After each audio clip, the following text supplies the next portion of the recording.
Assalamualaikum warahmatullahi wabarakatuh.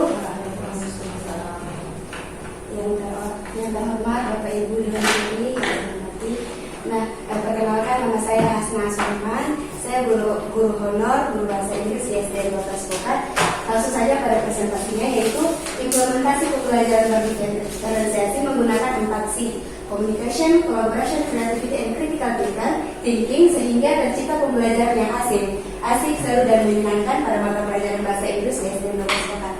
Langsung saja pada latar belakangnya, alasan mengapa video praktik baik saya penting, karena pembelajaran berdiferensiasi itu sangat penting diterapkan dalam proses pembelajaran karena berpusat pada peserta didik, di mana masing-masing peserta didik diberi kesempatan untuk belajar sesuai dengan kesiapan dan minat belajarnya.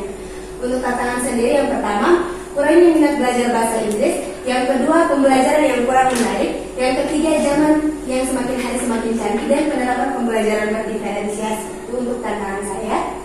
Kemudian ini aksinya, Pak. Yang pertama, saya itu membangun komunikasi bersama peserta didik tentang alasan mereka kenapa mereka tidak menyukai bahasa Inggris. Yang pertama itu melakukan asesmen awal non-kognitif. Kemudian membangun kolaborasi bersama guru kelas terkait gaya belajar peserta didik dan lain sebagainya, serta bertukar informasi pengetahuan yang seru dan menyenangkan. Kemudian yang ketiga, membuat kreativitas dalam kegiatan belajar. Kemudian yang proses selanjutnya adalah proses pembelajaran, di mana dalam pembelajaran berdiferensiasi itu ada 3, yaitu diferensiasi konten, proses, dan juga produk. Nah, konten di sini saya mengambil kelas 2 dan juga kelas 4. Pada diferensiasi proses itu peserta didik dibagi menjadi sesuai gaya belajar masing-masing. Ada 3, yang visual disajikan gambar atau video, yang auditori menyimak pada penjelasan guru ataupun video, dan yang kinestetik langsung pada praktek. Kemudian langsung pada diferensiasi produk, peserta didik itu setelah belajar menghasilkan produk dari proses pembelajaran, entah itu menghasilkan sebuah produk berupa hasil karya ataupun pemahaman mendalam peserta didik terkait materi yang diajarkan. Kemudian refleksi. Nah, dengan diterapkannya pembelajaran berdiferensiasi dengan memakai kunci 4C, yakni communication, collaboration, creativity, and critical thinking, sehingga terbukti memiliki dampak besar dalam proses pembelajaran, sehingga tercipta pembelajaran yang asik, seru, dan menyenangkan. Mungkin ya bisa dapat. Terima kasih. Oke, terima kasih Bu Hasna sudah mempresentasikan perspektifnya. Selanjutnya kami memberi kesempatan kepada juri pertama dari Pak Ansar untuk memberikan pertanyaan terkait presentasi dari peserta. Terima kasih buat Pak Hasna sudah membuat sebuah praktik baik. Biasa boleh kembali coba dilihat tentang tangan. Oke, jadi di sini Ibu Hasna mengambil ada 4 tantangan yang dihadapi di proses pembelajaran. Nah, terus Ibu Hasna di sini saya lihat tadi di bagian aksinya itu lebih kepada pembelajaran prosesnya. Nah, dari 4 tantangan ini, 1 sudah dijabarkan tadi bagian aksinya, menjawab tantangan yang dihadapi. Untuk yang 3 ini, seperti pembelajaran yang kurang menarik, kurang minat belajar bahasa Inggris, dan sama semakin canggih, di situ apa yang menjadi langkah yang Ibu Hasna ambil untuk menjawab 3 tantangan ini? Yang ada kan 4 tantangan yang Bu Hasna hadapi ini yang diangkat. Ya, apa korelasinya aksi yang Ibu Hasna lakukan, hasilnya seperti apa dari 3 tantangan yang kita disebutkan? Nah, yang pertama nih Pak, kan ini praktik baik yang saya lakukan tentang pembelajaran berdiferensiasi, di mana seperti yang kita tahu bersama bahwa pembelajaran berdiferensiasi itu adalah pembelajaran yang sesuai dengan kebutuhan murid. Jadi apapun yang murid inginkan itu kita harus penuhi sebagai guru.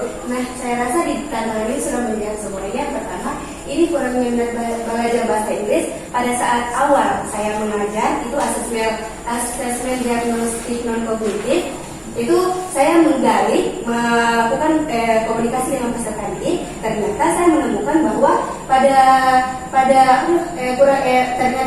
kurangnya minat belajar bahasa Inggris itu kurang, karena mereka menganggap bahwa pembelajaran bahasa Inggris itu pembelajaran yang sulit karena menggunakan bahasa asing. Nah kemudian ini yang ini Pak, sebelum saya menerapkan pembelajaran berdiferensiasi, saya melakukan proses awal dulu dengan wawancara kepada peserta didik melalui asesmen diagnostik dan kognitif.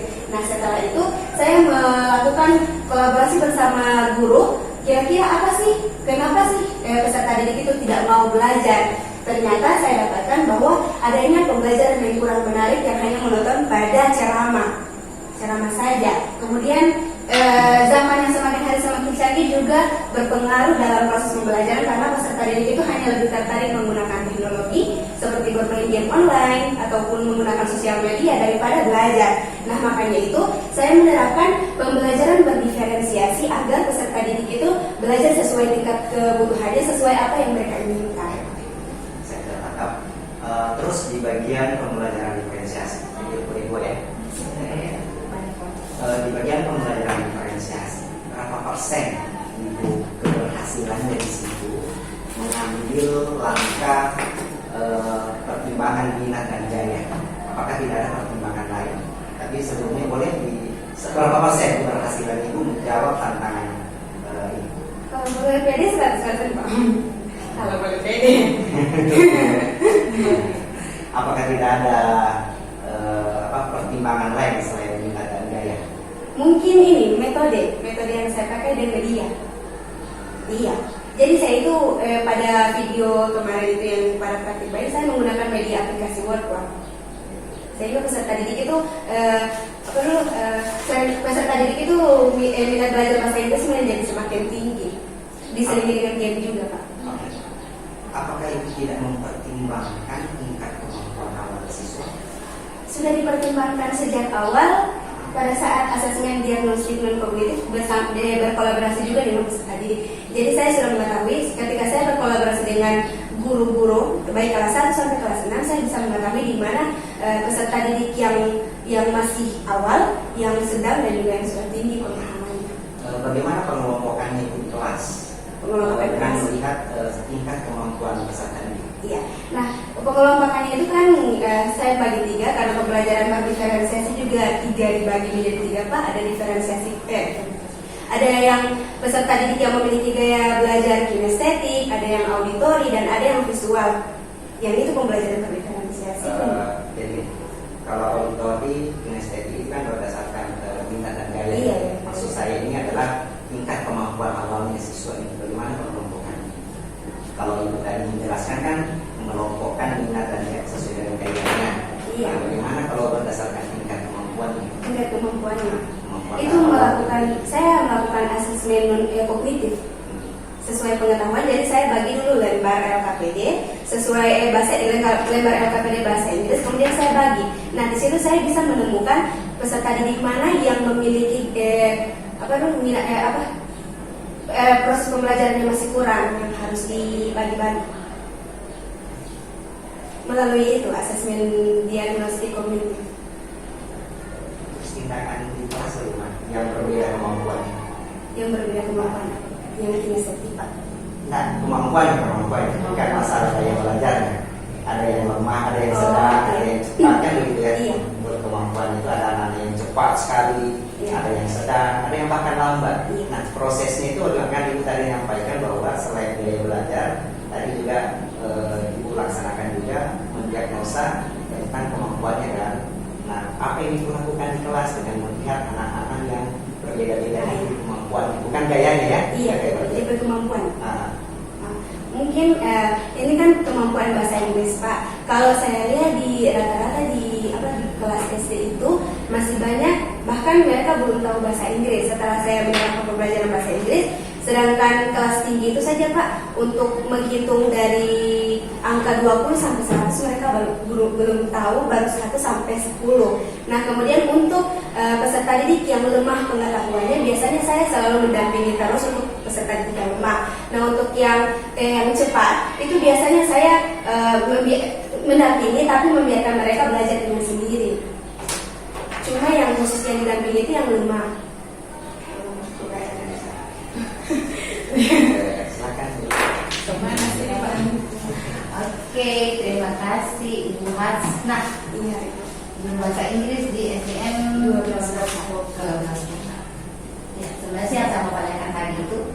mirip-mirip dengan yang ditanyakan oleh Pak Hamzah tadi.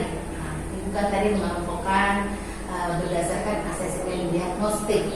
Nah, makanya diagnostik non kognitif tadi disampaikan. Makanya Ibu tadi membagi kelompok berdasarkan gaya belajarnya dan bukan berdasarkan kemampuan awalnya. Jadi tadi ya, saya di copy kembali ya. Jadi saya pembagian kelompoknya berdasarkan gaya belajar dan bukan berdasarkan kemampuan awalnya. Makanya tadi kan Pak Hamzah mau kejar itu. Terus yang berbeda kemampuannya Ibu mau apakan? Kalau misalnya gaya belajar yang sama, terus di situ yang pintar semua punya gaya belajar misalkan, kita kan tidak bisa mengetahui bahwa anak kita itu misalkan yang visual itu ternyata anak-anak yang memiliki kemampuan awal itu lebih tinggi.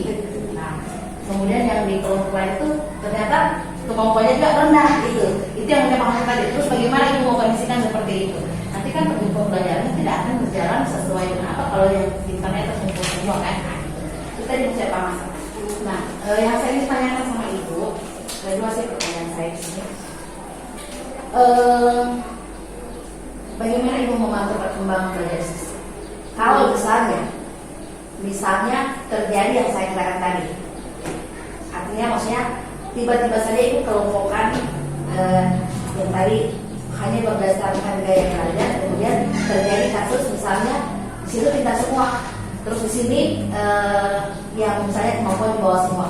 Nah, bagaimana kira-kira apakah di pembelajaran itu akan berjalan baik atau bagaimana? Kemudian bagaimana Ibu mengukur ketercapaian pembelajaran ini, keberhasilannya? Terima kasih Ibu. Nah, di sini Ibu fokus saya untuk melakukan praktik baik ini kan implementasi pembelajaran berdiferensiasi, yaitu kunci pentingnya untuk untuk peserta didik yang memiliki minat belajar yang rendah itu kan barangkali sudah terjawab pada pembagian kelompok yang visual, kinestetik dengan auditori, yang mana yang paling tinggi pemahamannya itu yang menurut saya visual karena mereka bisa belajar sambil melihat dan bisa mendengarkan. Dan yang paling rendah itu kinestetik karena mereka nanti secara praktek baru bisa paham dengan apa yang saya sampaikan. Iya, jadi Ibu mengambil kesimpulan bahwa dari ketiga kelompok itu yang kinestetik itu linear dengan kemampuan anak yang di bawah gitu. Karena mereka lebih paham kalau misalkan mereka praktek secara langsung. Kalau sambil melihat video dengan mendengarkan mereka belum paham. Jadi itu yang saya maksudnya tadi ya. Oke, sekarang yang kedua. Tadi saya mulai diferensiasi konten di situ. Coba ke aksi. Oke, ini diferensiasi konten. Bisa nggak Ibu ceritakan bagaimana kira-kira prosesnya diferensiasi konten itu sampai apakah Ibu membagi kelasnya ini atau bagaimana diferensiasi kontennya? Bisa jelaskan seperti itu nggak? Jadi Ibu, saya kan kemarin membuat sebuah video. Nah, saya di situ mengambil kelas 2 dengan kelas 4. Bukan hanya kelas 2 tapi hanya dengan kelas 4. Nah, untuk diferensiasi konten itu saya memilih konten materi animals karena sesuai dengan kelas rendah dan my hobby untuk kelas 4. Berarti ini prakteknya ini di dua kelas berbeda. Iya, dua kelas berbeda. Oh, jadi dua kelas berbeda itu dan dua materi berbeda itu yang Ibu anggap sebagai diferensiasi konten. Iya. Supaya sampai penjelasannya itu seperti itu. Nah, berarti Kalau memang tidak yang tidak. ya kita tidak artinya kan saya kan bertanya kan ya santai saja. Saya berdua saja. Yang santai saja. Jadi maksudnya ini di dua kelas yang berbeda ya. Jadi bukan di satu kelas yang sama. Kemudian Ibu terapkan diferensiasi konten ini itu saja. Jadi yang dilakukan ini memang di dua kelas berbeda, kemudian di dua materi yang berbeda, bukan di satu kelas yang sama. Itu saja yang saya lakukan. Oke, terima kasih. Ya, langsung saja saya menyambung dari apa yang sudah menjadi pertanyaan dari Bang tadi. Ya, saya juga hampir menemukan juga hal yang sebenarnya mengganjal ini sejak saya menonton video kemudian melihat naskah Ibu. Ini juga saya agak-agak karena Ibu mempraktekannya di dua kelas. Sebenarnya idealnya Ibu ambil praktiknya saja satu kelas supaya kita bisa fokus memperhatikan proses praktik baik supaya kita juga result atau hasilnya dari satu kelas itu ketika ibu menerapkan pembelajaran diferensiasi ini. Tapi karena sudah seperti ini tidak apa. Yang menjadi pertanyaan saya kan tadi ibu sudah menyampaikan bahwa menurut pandangan ibu bahwa pembelajaran diferensiasi ini adalah pembelajaran yang memenuhi segala keinginan anak. Seperti itu. Oke. Namun di tantangan tadi coba boleh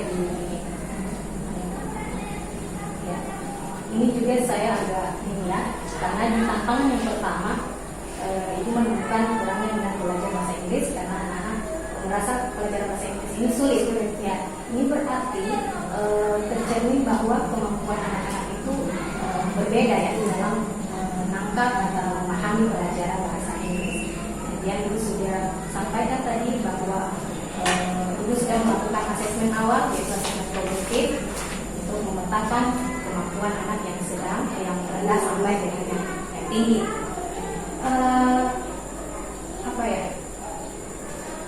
Apakah menurut ibu cara ibu mengelompokkan siswa tadi atau memetakan siswa berdasarkan gaya belajarnya ini sesuai tidak dengan memenuhi kebutuhan anak itu yang dimaksud tentang pembelajaran diferensiasi? Di bagian mana ibu bisa mengatakan ini ada korelasi antara gaya belajar, pengelompokan gaya belajar anak dengan memenuhi kebutuhan belajarnya? Saya ingin tanyakan dulu, menurut ibu kebutuhan belajar anak itu seperti apa sih? Kebutuhan belajar anak itu apa yang mereka inginkan ketika proses pembelajaran? Apakah mereka hanya ingin belajar sambil bermain atau mereka hanya suka menulis, menggambar dan lain sebagainya? Itu masuk dalam kebutuhan belajar. Apakah itu termasuk dengan memenuhi kebutuhan belajar siswa pada kesiapan belajarnya? Kesiapan belajar siswa itu kan dari hasil asesmen tadi ibu. Ada siswa yang belum siap, ada yang sudah siap, dan ada yang mungkin sudah lebih dari kesiapan. Nah, apakah pengelompokan tadi itu memang sudah bisa mengakomodir ini kesiapan belajarnya? Iya, kan saya juga berkolaborasi dengan guru kelas, karena guru kelas mungkin yang lebih mengetahui tentang kebutuhan masing-masing peserta didik. Selain saya melakukan asesmen diagnostik, saya juga berkolaborasi dengan guru kelas, sehingga saya yakin 100% bahwa ini bisa menjadi kesiapan peserta didik. Kemudian tadi ibu mengatakan bahwa penerapan pembelajaran diferensiasi yang sudah dilaksanakan itu hasilnya ibu anggap 100% ya berhasil. Apakah tidak ada tantangan yang dihadapi saat melaksanakan proses pembelajaran diferensiasi? Tantangannya mungkin Ini kan tantangan awal sehingga ibu mengambil, tapi tantangan saat mengimplementasikan pembelajaran diferensiasi itu ada tidak? tantangan pada saat mengimplementasikan pembelajaran diferensiasi, mungkin ada sebagian siswa peserta didik yang tetap walaupun sudah dibagi kelompok tetap masih ada yang masih kurang minatnya dalam bahasa Inggris dalam pembelajaran.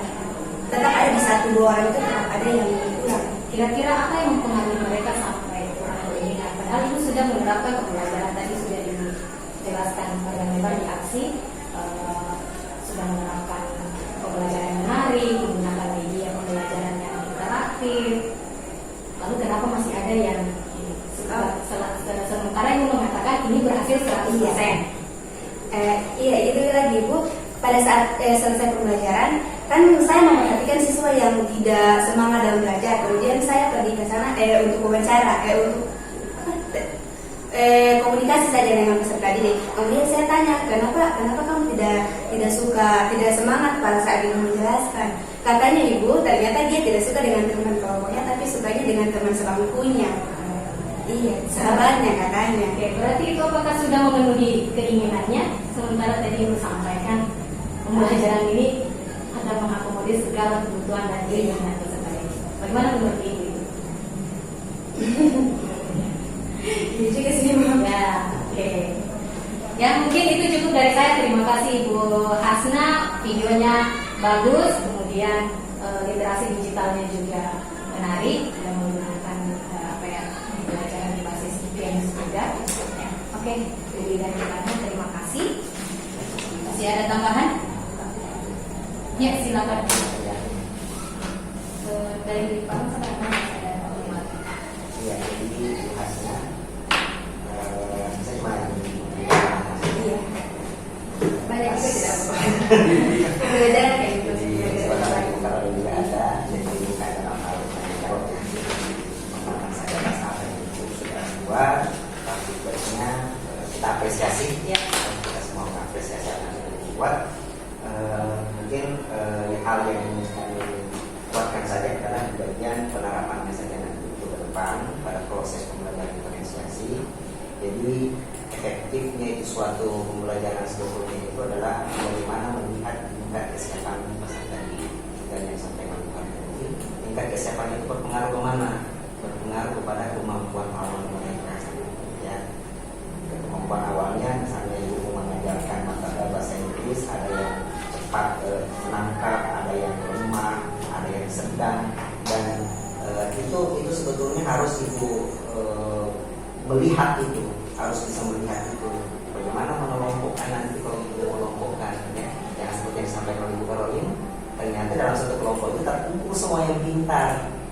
Terus yang di kinestetik di sana terkumpul semua yang menurut ibu katanya lambat ya, lambat. Jadi ini ibu ya, kinestetik, anak yang kinestetik itu kita tidak bisa memvonis bahwa kinestetik itu anak itu lemah. Nah, walaupun dia memang senangnya langsung praktek, tapi itulah kodratnya anak-anak. Ya, kodratnya mereka senang praktek, tapi di situ kemampuannya.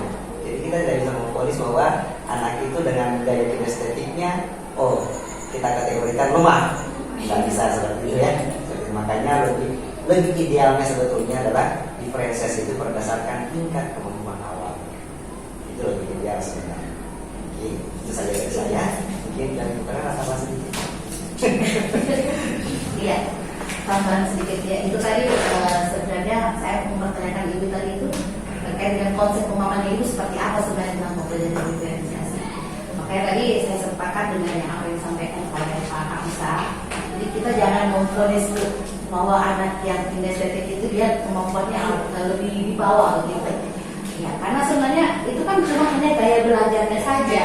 Tapi jangan kita memvonis bahwa kalau ada yang suka begal-begal berarti dia suka paling kemampuan awal ya, kemampuannya di bawah. Ya. Cuma hanya gaya belajar saja. Maka benar disampaikan oleh Pak Hamsa bahwa ketika kita mau mengelompokkan itu, kita kan tujuan kita untuk asesmen awal itu seperti apa? Nah, jadi kalau non kognitif seperti yang dilakukan ya oke saja, tapi itu hanya untuk mengetahui gaya belajarnya.